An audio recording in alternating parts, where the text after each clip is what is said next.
This is the Exposure Brief, a weekly dispatch from Swift Signal Digital for AI native founders navigating the 2026 resilience landscape. I'm your host. Every week, we deconstruct the gap between automation claims and regulatory reality. On today's briefing, our analysts dive into the latest FSC mandates and the tactical shift toward outcome-based governance. Let's head into the lab. I want you to just look at today's date. It is February 2026. Yeah. And I'm your host, sitting down with our resident compliance and tech expert for this deep dive. And I mean, for the last 3 years, the entire tech industry has basically been holding its breath. Oh, absolutely. Just waiting for the other shoe to drop with AI regulation. Right. Because we've had the hype cycle, The doom cycle. the doom cycle, Right. the implementation cycle. But this month, that shoe didn't just drop. It basically kicked the door in. It really did. Yeah. The vibe shifted overnight. We went from, look at this really cool magic trick, to show me your insurance papers in the span of about a week. And we are talking, of course, about the EU Financial Stability Committee's brand new 2026 Resilience Review, the FSC. The FSC, yeah. And I know Financial Stability Committee sounds like the most boring group of people on planet Earth, but the document they just released is basically a horror story for any CTO who has been cutting corners. It is. And it's not just for banks. That is the huge misconception I'm seeing all over social media right now. People think, oh, this is a fintech thing. Right, because it says financial stability. Exactly. Yeah. But it's not. This is if you touch money or if you touch data, this applies to you. The FSC is effectively setting the global standard for what AI liability looks like moving forward. And the headline finding is just brutal. I was reading through the executive summary this morning over coffee, and the phrase that kept jumping out at me was the exposure gap. The exposure gap. It sounds like a 90s thriller movie title. It does. But in this context, it's actually terrifying. So to kick off our mission for this deep dive, what exactly are we looking at here? So the exposure gap is essentially the distance between your ambition and your control. Okay. For the last few years, founders and enterprises have been sprinting, right? Sprinting to integrate agents. Let's put an agent in customer support. Let's have an agent manage our cloud infrastructure. The whole agentic future. We've all read the think pieces. Right, exactly. They've been handing over the keys. But while they were handing over those keys, they weren't updating the insurance policy. They didn't build the dashboard to see where the car was actually going. So they're flying blind. Completely. So now you have this massive gap where autonomous agents are taking actions, spending money, deleting data, emailing clients, and the companies have zero mechanism to trace why those actions happened. And the FSC is looking at that and saying, time's up. Time is up. They are saying that if you are standing in that gap, you are non-compliant. Period. The era of move fast and break things is officially dead. February 2026 killed it. Oh. We are now in the era of prove exactly what you broke, why you broke it, and who authorized the code that did the breaking. Which is a much less catchy slogan for a tech startup hoodie. It really is. But it's the reality now. And the core shift here, if you take one thing away from this deep dive, is the transition from uptime to traceability. Let's break that down. Because for a decade, uptime was the god metric. 5 nines. Right. Is the server up? That's all anyone cared about. Historically, resilience just meant, is the system online? If the server is responding to pings, the CTO is happy. But in 2026, resilience means, can you prove what the system did? It's a fundamental shift in definition. Exactly. It's no longer about availability. It's about accountability. If your autonomous agent is online, but it's hallucinating and you can't trace its logic, you are not resilient. You are just efficiently dangerous. Efficiently dangerous. That is a heavy distinction. It's like the difference between a car that runs and a car that you can actually steer. Precisely. And this leads to what I think is the most controversial part of the review, which is the shift from auditing intent to auditing outcome. Right. I saw this in the source material, and I actually wanted to push back on it a bit with you, because usually compliance is all about policies, right? Yeah. You write a trust and safety document. You say, our AI is programmed to be nice and helpful. And the auditor checks a box. Why isn't that good enough anymore? Because we learned the hard way that large language models are stochastic. They're unpredictable. They are non-deterministic by design. You can have the most beautiful safety policy in the world, written in blood, framing the absolute constitution of your AI. But because of the probabilistic nature of these models, the AI might still just decide to hallucinate a 50% discount code, or delete a production database. So the whole "we meant well" defense is just gone. It's evaporated. Yeah. The FSC does not care about your policy document. They care about the digital paper trail of the specific action. If the agent makes a decision, that specific decision needs to hold up in court. You can't just wave your hands and say, well, the system prompt told it not to do that. No, you have to prove logically why it happened. That feels like an impossibly high bar for a lot of companies right now, especially the ones running wrappers around models they don't even own or control. It is a high bar. And honestly, that's why there's widespread panic this week. But we do have a roadmap. Right. If we look at the work from Matthew Larson at Swiss Signal Digital and some of the architectural concepts from IBM's Jeff Crum, they've laid out a zero-trust path to actually survive this transition. Okay, let's get into the mechanics of that. Because this isn't just philosophy anymore. These are strict technical requirements. There are 4 specific exposure tests in this roadmap. Yes. And if you're listening right now, I want you to mentally audit your own organization as we go through these. But a fair warning, you might fail all 4. Most companies do right now. Let's start with step 1, non-human identity, or NHI. Now, this sounds a bit sci-fi, but it's really just identity management, right? It is, but it's identity management applied to something that isn't a human and isn't a static script. Okay. See, in the old days, like back in 2024, scripts were just treated as background processes. They ran under a generic service account. Right, like admin bot or system updater. Exactly. But an autonomous agent isn't a script. It has agency. It makes dynamic choices. So the FSC says you have to treat the AI agent as a user with a capital U. It needs a unique identifier, a UID. It needs a digital badge. A digital badge. Okay, so we give the bot a name tag. That actually sounds easy enough to implement. Giving it the tag is the easy part. The hard part is the HITL requirement, human-in-the-loop mapping. Every single NHI must be directly mapped to a specific human supervisor. Every bot needs a boss. Every bot needs a boss, and it cannot be a generic IT department email alias. It has to be a specific human being who is legally liable for that agent's permissions. So here is the first exposure test from the source material. And when I read this, I actually laughed out loud because it feels so incredibly aggressive. Bit of a wake-up call. The test is, if an agent executes a $5,000 API call, basically spending company money, can you name the human responsible for that specific permission within 30 seconds? 30 seconds. Count it out. Why 30 seconds, though? That feels a bit arbitrary. Why not an hour? Why not by the end of the business day? Because of the speed of software execution. In a financial stability context, which is what the FSC cares about above all else, an hour is an absolute eternity. If you have a rogue agent executing high-frequency trades or spinning up incredibly expensive cloud compute instances or buying ad space at a rate of 10 clicks per second, You're bleeding cash immediately. you are hemorrhaging. If it takes you 45 minutes to figure out which developer owns the config file for that specific agent, the company is already dead.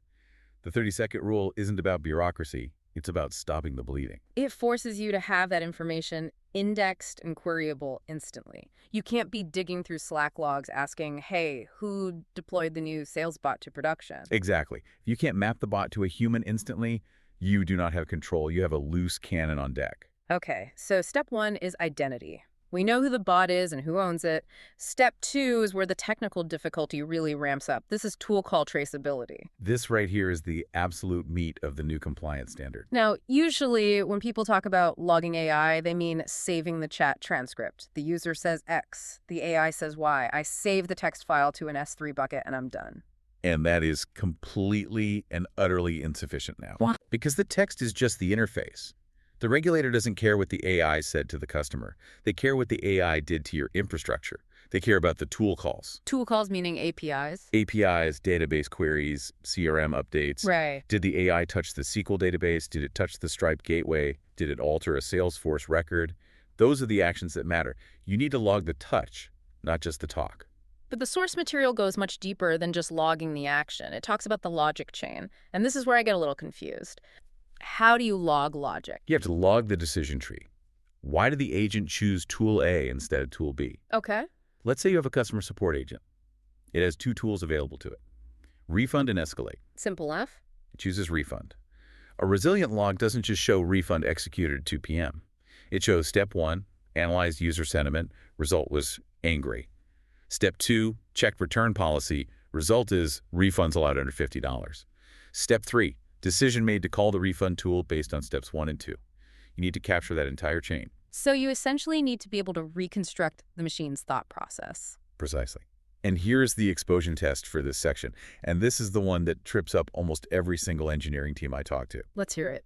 Can you recreate the agent's decision-making path for a regulator without needing the original LLM prompt?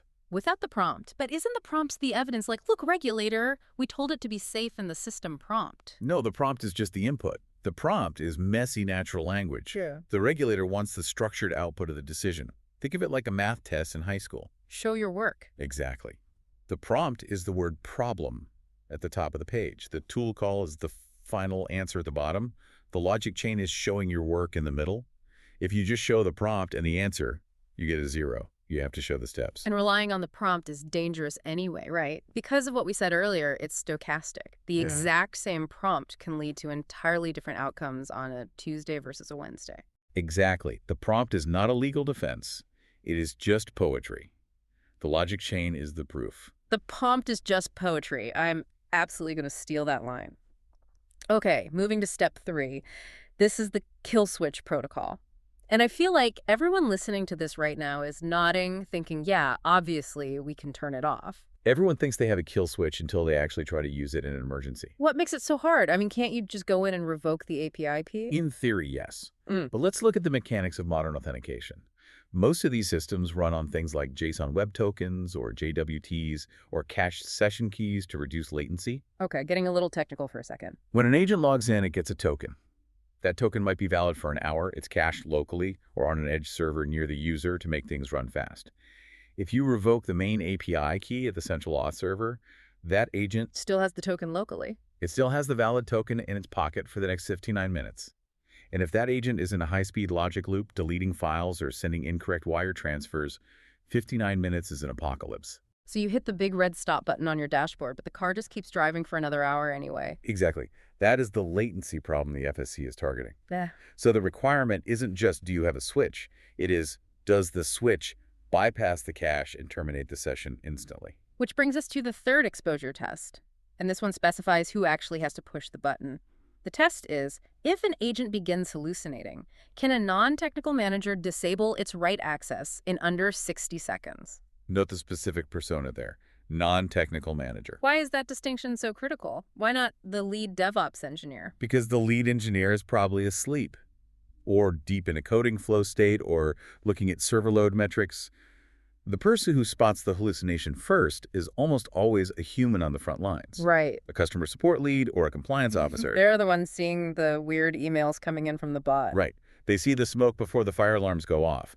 If that manager has to file a JIRA ticket, send a Slack message to DevOps, wait for someone to wake up, SSH into a secure server, and change a configuration file, It's way too late. The damage is done. it is way too late.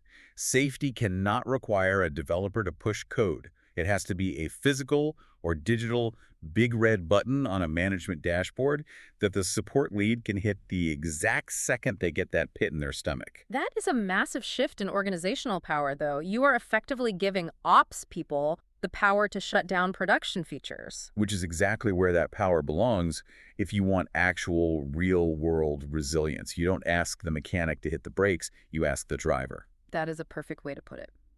Okay, step 4. We've covered identity, traceability, and the kill switch. Step 4 is the one that makes me the most nervous, personally. Shadow AI discovery. The monster under the bed. We've all heard of shadow IT, people using a personal Dropbox when they shouldn't, things like that. But shadow AI sounds so much stickier. It is. We aren't just talking about employees secretly using ChatGPT to write marketing emails. We're talking about unauthorized wrappers and sidecar AI. Sidecar AI, break that down for us. Think about browser extensions. You have a mid-level employee in finance who wants to be more productive. They go to the web store and install a free extension called, say, Super Spreadsheet Summarizer. Sounds super helpful. It sounds great, but that extension is an AI sidecar. It has read access to the DOM. That's the actual underlying structure of the web page. Right. It is reading the sensitive financial data right off the screen and sending it out to an external server to be processed by some random LLM API. An LLM that your company has no enterprise contract with, no security audit, and no idea where those servers even live. Exactly. You are leaking proprietary company data through a productivity tool that your IT department doesn't even know is installed. And the FSC says ignorance is no excuse here. Zero excuse. If the data leaves your network, you are liable. It does not matter if you didn't officially authorize the tool. So the exposure test here isn't about looking at your code base. It's about looking at your network traffic. Yes. The test is run a 10-minute scan of your outbound network traffic. How many unauthorized LOM endpoints are visible? And most CISOs, the Chief Information Security Officers, are absolutely terrified to run this scan. Because they know they won't like the answer. Because they know they will see traffic going to 50 different AI startups, random wrapper APIs, servers in countries with incredibly loose data laws. But you have to look. You have to find the shadow agents before the regulators do. It really emphasizes that zero trust isn't just a marketing buzzword anymore. You literally cannot trust the software running on your own employees' browsers. You have to verify the outbound traffic. Verify everything. Deny by default. That way, It sounds paranoid, but in 2026, paranoia is just good governance. I want to pivot here because I can hear a certain type of listener grumbling in their car right now. The startup founder. The growth hacker. Oh, yeah. They're listening to this and thinking, great, you just gave me a mountain of paperwork. You just gave me endless red tape. This is going to kill my innovation speed. I hear that exact complaint all the time. Compliance is the enemy of speed. Right. So what do you say to them? Is this just a massive tax on innovation? No. And this is the most important business insight from Matthew Larson's analysis of the review. You have to reframe governance in your mind. It is either your floor or your ceiling. Explain that. If you view this as red tape, it's a ceiling. It caps your growth because you're always fighting against it, always trying to bypass it. But if you view it as a floor, as the foundation of your product, it becomes your absolute biggest competitive advantage. The business case for compliance. Think about enterprise procurement, the RFP process. If you are an AI startup trying to sell your tool to a massive global bank or a healthcare giant or a government agency, what is their number one fear? That your AI tool will go rogue and get them sued into oblivion. Exactly. They are terrified of the exposure gap we talked about. Now, imagine you walk into that sales meeting. Your competitor pitches first and says, our AI is magic. Trust us. We use the best models. Right. Then you walk in and say, we have granular tool called traceability, strict non-human identity mapping, and a 60-second non-technical kill switch built into the dashboard. You win the deal. You win the deal immediately. You aren't just compliant, you are buyable. You have completely de-risked the purchase for their legal team. So by building these guardrails, you aren't just pleasing the FSC regulators in Europe.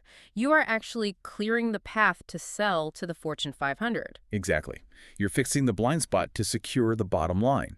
You can spend the next 6 months fixing leaks in your investor narrative, trying to explain away the risk. Or you can just build the guardrails and say, we are safe by design. Safe by design. I love that. It turns the whole narrative on its head.